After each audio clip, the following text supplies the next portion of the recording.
Great to have you in, Faiz. Right, if you can unmute so we can hear you. But word has it that the weaker dollar is dislocating markets. Before we take on Africa and the Naira, give us a picture of what is happening with other assets and currencies across the globe as a result of what is happening with the dollar. Right, so what we're seeing in the foreign exchange market today is the outcome of several forces converging at once.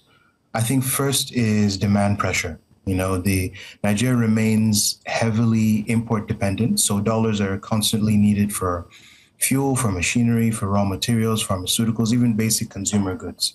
And I think that demand has not eased. On the supply side, dollar inflows remain structurally weak. So oil production disruptions, crude theft, and lower than optimistic output assumptions continue to limit those export earnings. So non-oil exports and services exports are improving, but not at a scale that meaningfully shifts foreign exchange liquidity. All right, and we have another driver is. All right, go ahead.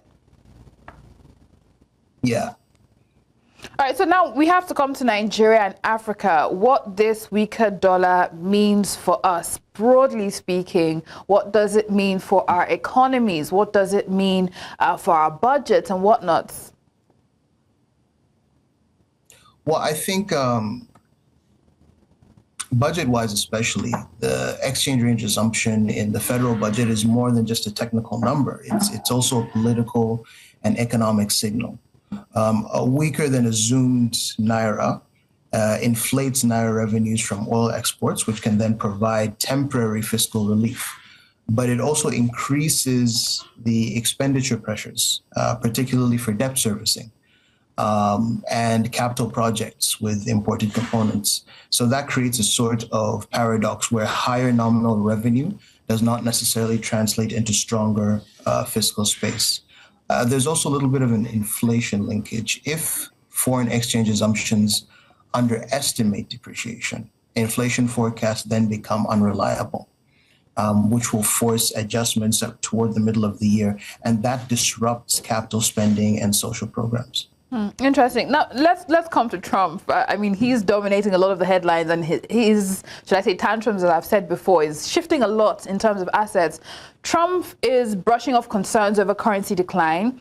On Tuesday, he said that the fall of the U.S. currency was a great development, and we saw that push the dollar to its lowest level in 4 years against a basket of its peers. Then we also have the U.S.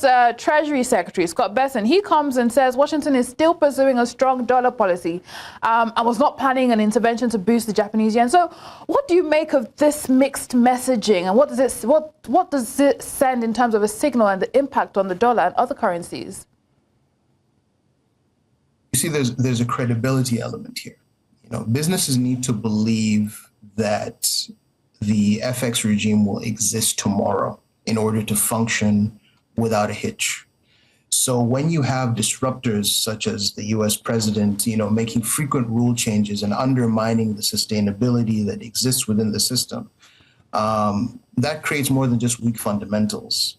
So while the current rate can, hold in the near term, investors and speculators will be looking at what is the long-term, fiscal reality, what is the long-term institutional and monetary reality that's going to govern the market.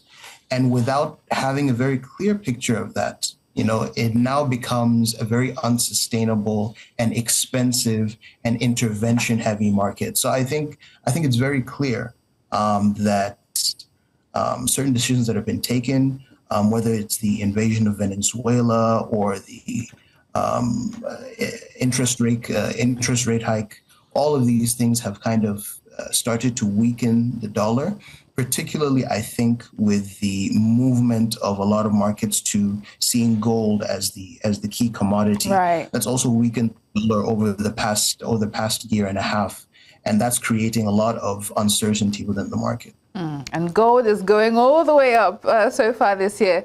Thank you so much for your perspective on the show today. Faiz Muhammad, economic and public affairs analyst.